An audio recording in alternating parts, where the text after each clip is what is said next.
আচ্ছা দেখ, এবার আমি শেখাবো ত্রিকোণমিতির টেবিলটা কিভাবে করবি। টেবিল বলতে কি সেটা একটু দেখবি না।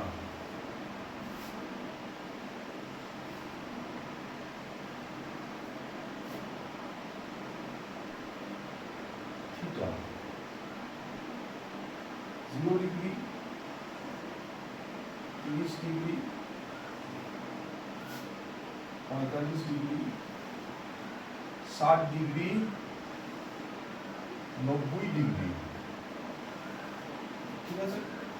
আচ্ছা, এখানে হবে সাইন, কস, ট্যান, কোসেক, সেক, কট।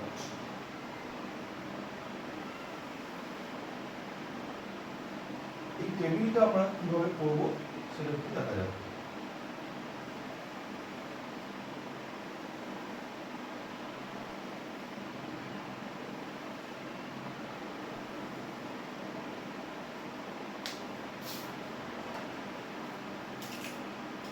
আচ্ছা, এখানে কি লেখা আছে, কি কি মানগুলো আমি বলবো। একটা হচ্ছে 0, 30, 45, 60, 90। এই কোণের মানগুলো আমি জানি। সাইন 0 ডিগ্রির মান এখানে বসবে, সাইন 30 ডিগ্রির মান এখানে বসবে, সাইন 45 ডিগ্রির মান এখানে বসবে, সাইন 60 ডিগ্রির মান এখানে বসাবো, সাইন 90 ডিগ্রির মান এখানে বসবে। একইভাবে cos 0 এখানে বসবে, cos 30 এখানে বসবে, cos 45 এখানে বসবে, cos 60 এখানে বসবে, cos 90 এখানে বসবে। এইভাবে আমি টেবিলটা ফিল আপ করবো। কিন্তু টেবিলটা ফিল আপ করার জন্য প্রথম যে টেবিলটা আছে, প্রথম টেবিলে যে আছে কি আছে, সাইন, এই মানটা মুখস্থ রাখতে হবে। এই সাইনের মানটা মনে রাখলেই কিভাবে আমি বাকি cos, tan, cosec, sec, cot পাওয়া যায় সেটা আমি বলে দেবো। কিন্তু এই সাইনের মানটা মনে রাখতে হবে। এই একটা মান মনে রাখলেই বাকি সব কটা বার করে নেওয়া যাবে। কিভাবে করছি দেখো। সাইন 0 কি 0, sine 30 half, sine 45 1/√2, sine 60 √3/2, sine 90 1। এই হলো হচ্ছে সাইনের value. Sine 0 0, sine 30 half, sine 45 1/√2, sine 60 √3/2, sine 90 1। এই মানটা মনে রাখলেই বাকি সব কটার মান কি করে বার করব সেটা আমি দেখাচ্ছি। সাইনের মানটা যা, কসের মানটা বার করার জন্য সাইনের মানটা মনে রাখলেই হবে। খালি কসের মানটাকে আমি ঘুরিয়ে দেবো, মানে ঘুরিয়ে দেবো, সরি, সাইনের মানটাকে আমি ঘুরিয়ে দেবো। সাইনের মানটাকে ঘুরিয়ে দিলেই কসের মান পেয়ে যাবো। মানে সাইনের মানে লাস্টে কি আছে 1, এটা কসের ফার্স্টে চলে আসবে, √3/2টা এখানে চলে আসবে, 1/√2 এখানে চলে আসবে, এই হাফটা চলে যাবে এখানে, আর এই 0টা চলে যাবে এখানে। তার মানে কি হলো, সাইনের যে মানগুলো ছিল সেটা জাস্ট এইভাবে ঘুরে গেল। 1টা এখানে, √3/2টা এখানে, 1/√2টা এখানে, হাফটা এখানে, 0টা এখানে। এইভাবে কসের টেবিলটা ফিল আপ হয়ে গেল। তাহলে সাইন আর কস ফিল আপ হয়ে গেল। তাহলে সাইন কস ফিল আপ হয়ে গেলেই ট্যান পাওয়া যায়। কেন? কারণ tan theta equals to, formula হচ্ছে tan theta equals to sine theta by cos theta. Tan theta equals to sine theta by cos theta. তাহলে সাইন বাই কস করলে আমি ট্যান পাবো। সাইন 0 মান 0, কস 0 মান 1। তাহলে এই দুটো ভাগ করলে কি হবে, সাইন বাই কস করা মানে হচ্ছে 0/1। তো 0/1 হবে কত, 0। এইটাকে এইটা দিয়ে বাই করলে কি হবে, সাইন বাই কস তো ট্যান। তাহলে সাইন বাই কস করলে এটা কত হবে, নিচের 2 কেটে যাবে, 1/√3 পড়ে থাকবে। এটা 1/√2, এটা 1/√2, এটাকে এটা দিয়ে ভাগ করলে কি হবে, 1 হয়ে যাবে। আচ্ছা, এটা বাই এটা যখন করব, নিচে 2 কেটে যাবে, √3/1, নিচে 1 কেউ লেখে না তাই শুধু √3। এটাকে এটা দিয়ে ভাগ করলে হবে 1/0। 1/0 মানে হচ্ছে অসংজ্ঞাত। 1/0 মানে হচ্ছে কিন্তু অসংজ্ঞাত, মানে আনডিফাইন্ড, অসংজ্ঞাত। ঠিক আছে? তাহলে 1/0 মানে অসংজ্ঞাত। আচ্ছা, একইভাবে তাহলে আমি সাইন বাই কস করে ট্যান পেলাম। ঠিক আছে? ওই ফর্মুলা অনুযায়ী sin θ equals to sin tan θ equals to sin θ by cos θ, সেই ফর্মুলাটাকে কাজে লাগিয়ে আমি sin বাই cos করে tan পেলাম। এটা বাই এটা করে এটা পেলাম, এটা বাই এটা করে এটা পেলাম, এটা বাই এটা করে এটা পেলাম, এটা বাই এটা করে এটা পেলাম, এটা বাই এটা করে এটা পেলাম। এইভাবে tan এর টেবিলটা ফিল আপ হয়ে গেল। এবার এরপরে কি আছে, কোসেক। আমরা জানি কি sin কে উল্টে দিলেই কোসেক পাওয়া যায়। তাহলে sin এর ভ্যালুটা কত আছে, 0 0। তাহলে sin এর প্রথম ভ্যালুটা হচ্ছে 0। তাহলে 0 কে উল্টালে কি হবে, 1/0। তাহলে এখানটা লিখব আমি কত, 1/0। তো 1/0 মানে কি অসংজ্ঞাত, এক্ষুনি বললাম 1/0 দিয়ে কাউকে ভাগ করা যায় না, ভাগ করলে সেটা অসংজ্ঞাত হয়, মানে আনডিফাইন্ড হয়। তাহলে সাইনকে আমি উল্টালে কোসেক পাবো, তাহলে এখানে সাইনের কি আছে 1/2, এটাকে উল্টালে হবে 2/1 মানে 2। আচ্ছা সাইন এখানে কি আছে 1/√2, এটাকে উল্টালে কি হবে শুধু √2, √3/2 এটাকে উল্টালে হবে 2/√3, আর 1 কে উল্টালে 1/1 মানে একই হবে। তাহলে আমি কি দেখতে পেলাম, কোসেকের মানটা কিভাবে পেলাম, সাইনটাকে উল্টে দিয়ে কোসেকের মান পেয়ে গেলাম। সাইন এখানে ছিল 0, এটাকে উল্টালে 1/0 অসংজ্ঞাত, এটাকে উল্টালে শুধু 2 লিখেছি, এটাকে উল্টালে 1/√2 কে উল্টালে শুধু √2 লিখেছি, √3/2 কে উল্টালে 2/√3, আর 1 কে উল্টালে 1। তাহলে এইভাবে আমি সাইনকে উল্টালে কোসেকের মানটা পেয়ে গেলাম। একইভাবে আছে এরপরে সেক, সেককে কি করে পাবো আমি, সেককে আমি পাবো হচ্ছে কসকে উল্টে দিলেই আমি সেক পেয়ে যাবো, কারণ আমাদের কাছে ফর্মুলা আছে যে sec θ = 1/cos θ। তাহলে cosকে উল্টালে কি হবে, cosে কি আছে 1, 1 কে উল্টালে 1 হবে। আচ্ছা এটাকে উল্টালে কি হবে 2/√3, এটাকে উল্টে দিলে কি হবে শুধু √2 হয়ে যাবে, এটাকে উল্টালে 2 হবে, এটাকে উল্টালে মানে 0 কে উল্টালে 1 এর 0, 1 এর 0 মানে হচ্ছে অসংজ্ঞাত। তাহলে এইভাবে আমি সেকেন্ড টেবিলটাও ফিল আপ করে ফেললাম। এবার এরপরে আছে কট, কট কাকে উল্টালে কট পাওয়া যায়, tan কে উল্টে দিলে কট পাওয়া যায়। তাহলে tan এ কে আছে 0, এটাকে উল্টালে 1/0 মানে অসংজ্ঞাত হয়ে যাবে। এটা আছে 1/√3, উল্টালে শুধু √3 হবে, 1 কে উল্টালে 1ই হবে, √3 কে উল্টালে 1/√3 হবে, আর 1/0 কে উল্টালে 0 হয়ে যাবে, 0/1 মানে 0। তাহলে এইভাবে আমি পুরো টেবিলের মানটা শুধুমাত্র এই উপরেরটা মুখস্থ রাখলেই বাকি সব কটা বার করে নেওয়া যাবে। শুধুমাত্র আমি সাইনেরটা মুখস্থ রেখেছিলাম যে sin 0 0, sin 30 half, sin 45 1 √2, sin 60 √3/2, আর sin 90 হচ্ছে 1। এই মানটাকে মনে রেখে আমি cos tan cosec sec cot সবকটা মান বার করে ফেললাম। sin এর মানটাকে আমি ঘুরিয়ে দিলাম, ঘুরিয়ে দিলে cos পেয়ে গেলাম, sin বাই cos করে আমি tan গুলো পেয়ে গেলাম, sin বাই cos করে tan পেলাম, তারপর sin কে উল্টালে cosec পেলাম, cos কে উল্টে দিলে sec পেলাম, tan কে উল্টে দিলে cot পেলাম। এইভাবে আমি পুরো টেবিলটা পেয়ে গেলাম। এবার এই টেবিলটা মুখস্থ রেখে, মুখস্থ রাখা মানে শুধু সাইনটা মুখস্থ রাখলেই হয়ে যাবে, আর আরো তাড়াতাড়ি অঙ্ক করার জন্য সাইন cos tan এই তিনটেকে মুখস্থ রাখলেই হয়ে যাবে, বাকিগুলো না মুখস্থ রাখলেও চলবে, ফর্মুলা থেকে ওটা বার করে নিয়ে যায়। আচ্ছা এবার এই টেবিলটার উপর বেস করে আমি বাকি যে 23.2 এর অঙ্কগুলো আছে আমি করে দেখাচ্ছি।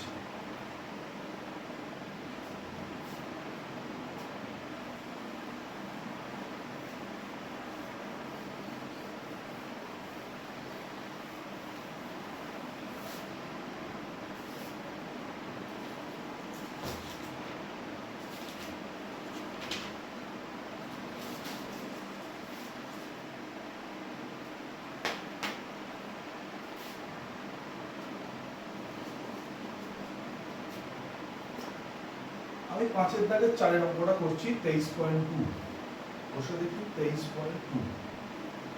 আচ্ছা কি আছে 4/3 cot square 30 plus 3 sin square 60 minus 2 cosec square 60 minus 3/4 tan square 30। 4/3 cot square 30 plus 3 sin square 60 minus 2 cosec square 60 minus 3/4 tan square 30। ওইটাকে কিভাবে করব, যে মান টেবিলে ছিল সেই মান মুখস্থ রাখলেই হবে। এখানে আছে কত cot square 30, তাহলে cot 30 এর মান কত, টেবিলে দেখলে দেখা যাবে cot 30 হচ্ছে √3, তার মাথায় স্কয়ার দিয়ে দিলাম যেহেতু এখানে স্কয়ার আছে। 3 sin square 60, sin 60 এর মান কত √3/2, sin 60 এর মান √3/2, তার মাথায় স্কয়ার দিয়ে দিলাম। আচ্ছা cosec 60, cosec sin 60 এর উল্টো হচ্ছে cosec 60, sin এর উল্টো সব সময় cosec, এটা মনে রাখতে হবে। তাহলে sin 60 √3/2, তাহলে cosec 60 কত হবে 2/√3, তার মাথায় স্কয়ার। tan 30, tan square 30, তা tan 30 হচ্ছে 1/√3, তার মাথায় স্কয়ার দেবো। এবার ক্যালকুলেট করতে হবে, √3 তার স্কয়ার করলে 3 হয়ে যায়, √3/2 তার স্কয়ার করলে √3 এর স্কয়ার 3 হয়, 2 এর স্কয়ার 4 হয়, 2 এর স্কয়ার 4 আর √3 এর স্কয়ার 3 হবে, আর 1/√3 1 স্কয়ার 1 √3 স্কয়ার 3 হবে। এই 3 কেটে গেল, এই 3 কেটে গেল। এবার কি পড়ে রইল? এখানে আছে 4, এখানে 3 3 9/4, এখানে পড়েছে 4 2 8/3, এখানে পড়ে আছে 3 1 4, 3 3 কেটে গেছে, 1 4 পড়ে আছে।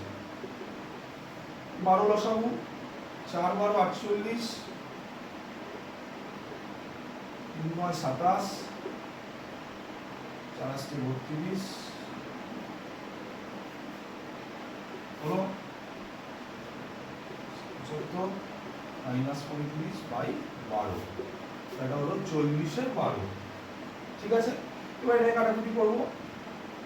4 10 এ 40, 4 3 এ 12, 10 এর 3 মানে 3 পূর্ণ 1 এর 3। ঠিক আছে, তাই এইভাবে আমি 5 এর দাগের 4 এর অঙ্কটা করলাম।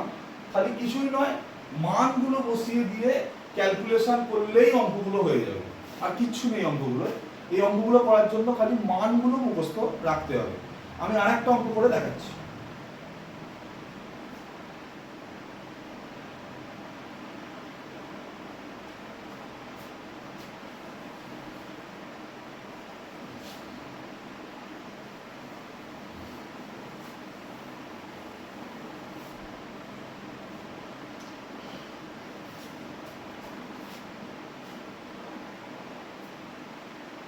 ঠিক তার পরের অঙ্কটাই 1/3 cos 30 1/2 sin 45 plus tan 60 by cos 30।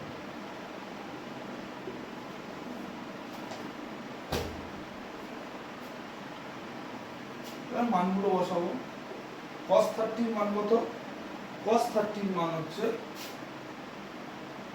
√3/2, sin 45 এর মান 1/√2, tan 60 মান শুধু √3, আর cos 30 মান হচ্ছে √3/2। তাহলে হয়ে গেল। এবার এটার মান নির্ণয় করতে বলেছে, এবার এটা ক্যালকুলেট করব।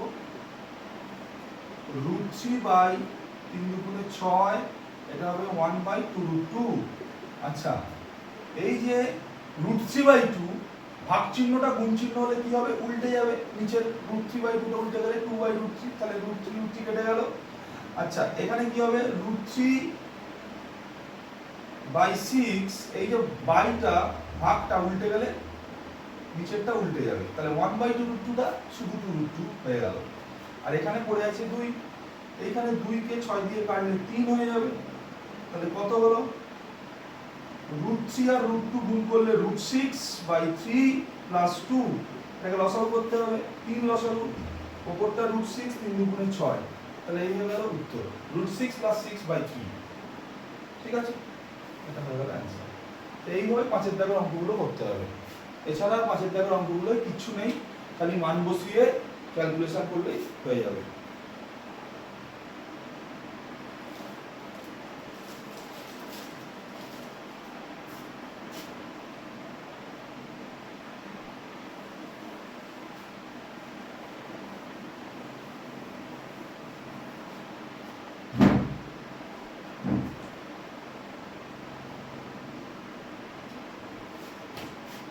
আমি 6 এর দাগের একটা অঙ্ক দেখাচ্ছি। 6 এর দাগের 6 কি বলেছে?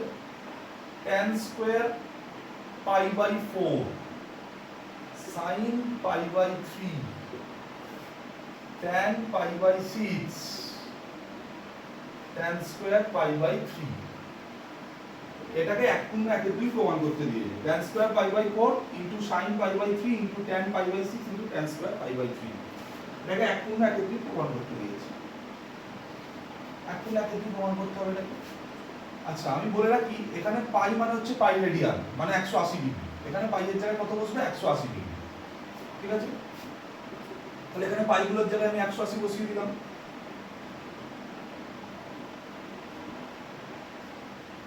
এগুলো অ্যাকচুয়ালি পাই রেডিয়ান। আচ্ছা, তাহলে 180 আর 4 কাটাকুটি করলে 45 হয়ে যাবে। আচ্ছা, 180 আর 3 কাটাকুটি করলে 60 হবে। 180 আর 6 কাটাকুটি করলে 30 হবে। আর 180 আর 3 কাটাকুটি করলে 60 হবে। হলো। এবার tan 45 এর মান তো আমি জানি 1, তার মাথায় স্কয়ার আছে দিয়ে দিলাম। sin 60 এর মান √3/2, tan 30 এর মান 1/√3 আর tan স্কয়ার 60, tan 60 এর মান শুধু √3 আর তার মাথায় স্কয়ার আছে বলে স্কয়ার দিলাম। 1 এর স্কয়ার 1 হবে, এটা √3/2 হবে, এটা 1/√3 হবে আর √3 স্কয়ার করলে 3 হয়। তাহলে √3 আর √3 কেটে গেল, উপরে পড়ে আছে 3, নিচে পড়ে আছে 2, তার মানে হবে 1 পূর্ণ 1/2। এটাই প্রমাণ করতে দিয়েছিল, প্রমাণ হয়ে গেল। খুবই সোজা অঙ্ক এগুলো, খালি মান বসিয়ে ক্যালকুলেট করলেই অঙ্কগুলো হয়ে যাবে। এই হলো হচ্ছে 6 এর দাগের 6 এর অঙ্কটা। একইভাবে 6 এর দাগের অঙ্কগুলো করতে হবে। আমি 8 এর দাগের অঙ্কটা দেখাচ্ছি।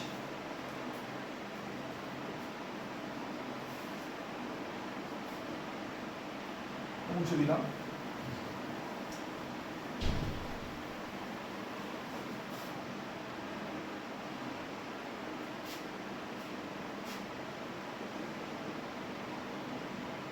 x tan 30 plus y cot 60 equals to 0, এটা একটা সমীকরণ বলেছে। আর একটা বলেছে 2x minus y tan 45 equals to 1, x R y এর মান বার করতে হবে। এই দুটো সমীকরণ বলে দিয়েছে, এই দুটোকে সমাধান করে x আর y এর মান বার করতে হবে। খুবই সোজা অঙ্ক। আচ্ছা, এখানে মান যেগুলো জানি আমি বসিয়ে দিই। tan √3 মান হচ্ছে tan 30 মান হচ্ছে 1/√3, cot 60 মান হচ্ছে 1/√3, মানগুলো বসিয়ে দিলাম। √3 লসাগু, তাহলে এটা হবে x plus y by √3 equals to 0। তাহলে এখান থেকে এটাকে আমি পাশে লিখছি, x plus y equals to √3 টা ভাগ আছে এদিকে গেলে গুণ হয়ে যাবে, তখন কি হবে 0 into √3 মানে 0 হয়ে যাবে। তাহলে এটাকে আমি 1 নম্বর সমীকরণ নাম দিলাম। তাহলে আমি কি দেখতে পাচ্ছি, tan 30 মান 1/√3, cot 60 মান 1/√3, দুটো মান বসিয়ে লসাগু করে যোগ করে √3 টা ভাগ ছিল এদিকে গুণ করে দিয়ে x plus y equals to 0 1 নম্বর সমীকরণটা পেয়ে গেলাম। এখানেও আমি tan 45 এর মানটা বসিয়ে দেব। tan 45 এর মান কত? 1। তাহলে হলো 2x minus y equals to 1। এটা হয়ে গেল হচ্ছে 2 নম্বর সমীকরণ। এই যে 1 নম্বর আর 2 নম্বর সমীকরণ, এই 1 আর 2 নম্বর সমীকরণকে সমাধান করলে অপনয়ন পদ্ধতিতে বা যে কোনো পদ্ধতিতে x আর y এর মান আমি পেয়ে যাব। আমি অপনয়ন পদ্ধতিতে করছি। x plus y equals to 0, 2x minus y equals to 1, দুটো সমীকরণকে আমি নিচে নিচে লিখলাম। এবার আমি করে দেবো যোগ, যোগ করলে কি হবে, প্লাস y মাইনাস y কেটে যাবে, 2x আর x যোগ করলে 3x, 1 আর 0 যোগ করলে 1 হয়। তাহলে x সমান কত হলো, 1/3। তাহলে x এর মানটা আমার বেরিয়ে গেল 1/3। এই x এর মানটা যদি আমি 1 নম্বর সমীকরণে বসাই, তাহলে y এর মানটা পেয়ে যাব। তাহলে 1 নম্বর সমীকরণটাতে কি আছে, x plus y equals to 0। এবার x এর মানটা বের হলো আমার 1/3, x এর জায়গায় আমি 1/3 বসিয়ে দিলাম। তাহলে সেখান থেকে আমি y এর মানটা কিন্তু পেয়ে যাব। y এর মানটা কত হয়ে গেল, -1/3। তাহলে আমাকে x আর y এর মান বার করতে দিয়েছিল, অতএব x equals to 1/3 এবং y equals to -1/3। এই হয়ে গেল হচ্ছে আমার উত্তর। তাহলে এইভাবে আমি এই ধরনের অঙ্ক যদি দেয়, সমীকরণ দেওয়া, tan 30 cot 60 মান বসিয়ে যেমন ভাবে বললাম, tan 45 এর মান বসিয়ে দুটো সমীকরণে কনভার্ট করে তাকে অপনয়ন পদ্ধতি বা যে কোনো পদ্ধতিতে সমাধান করলেই হবে। এইভাবে x আর y এর মান আমি বার করলাম।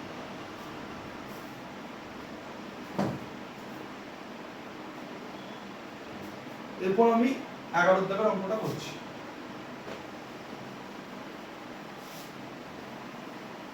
লেখ অঙ্কগুলো বাদ দিয়ে বাকি যে অঙ্কগুলো আছে সেই অঙ্কগুলো সবকটাই এইভাবে করা যাবে। 11 দাগের অঙ্কটাই কি বলেছে, 2 cos square 30 minus 3 cos theta, 2 cos square theta minus 3 cos theta plus 1 equals to 0 বলেছে। থিটার মান বার করতে, থিটার মান বার করতে। আর একটা কথা বলে দেওয়া আছে যে থিটাটা কিন্তু 0 এর থেকে বড় এবং 90 এর সমান না 90 এর থেকে ছোট। থিটার কন্ডিশন এটা বলে দেওয়া আছে। তো এইটাই কি করতে হবে, এটা খুব ভালো করে লক্ষ্য করলে দেখা যাবে এটা হচ্ছে একটা দ্বিঘাত সমীকরণ, কিন্তু এটা একটা x এর দ্বিঘাত সমীকরণ না, এটা cos থিটার দ্বিঘাত সমীকরণ।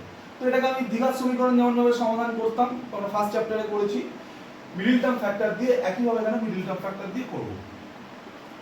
2 cos square theta, এখানে আমি একটা ব্র্যাকেট দিলাম, cos theta লিখলাম, plus 1 equals to 0। লাস্টের আগে প্লাস আছে বলে এখানেও প্লাস বসবে। তাহলে এখানে এমন দুটো সংখ্যা বসাবো যাদেরকে যোগ করলে হবে 3 আর গুণ করলে হবে এই দুটোর গুণফল মানে 2 1 কে 2। তাহলে যোগ করলে আনতে হবে 3 আর গুণ করলে আনতে হবে 2। এমন সংখ্যা কে আছে? যোগ করলে আনতে হবে 3 আর গুণ করলে আনতে হবে 2। তাহলে 2 প্লাস 1, 2 প্লাস 1 হয়ে যাবে 3 আর 2 আর 1 গুণ করলে 2 1 কে 2 হয়। তাহলে মিলে গেল। তাহলে 2 যেমন ভাবে মিনিমাম ফ্যাক্টর আমরা করেছি 2 cos স্কয়ার থিটা মাইনাস 2 আর এখানে cos theta minus 2 cos theta প্লাসে মাইনাসে মাইনাস হয়ে গেল cos theta plus 1 equals to 0।